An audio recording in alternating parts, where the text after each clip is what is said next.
শিক্ষার্থীরা তোমরা লক্ষ্য করো, দেখো একটি বিদ্যালয়ের শিক্ষার্থীদের পুরস্কারের জন্য 45টি খাতা আছে।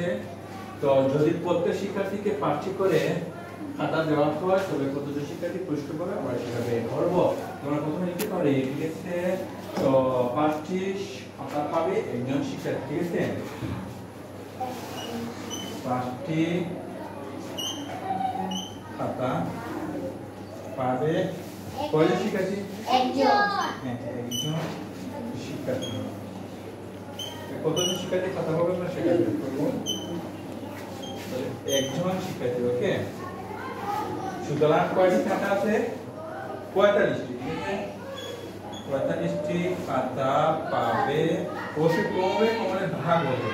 45 ভাগ 5 জন শিক্ষার্থী, ঠিক আছে? তো 5 দিয়ে 45 কে ভাগ করলে কত হবে? 5 9 45, ঠিক আছে?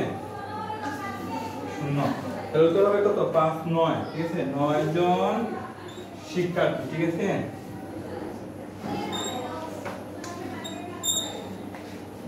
তাহলে উত্তর হবে আমাদের 9 জন শিক্ষার্থী।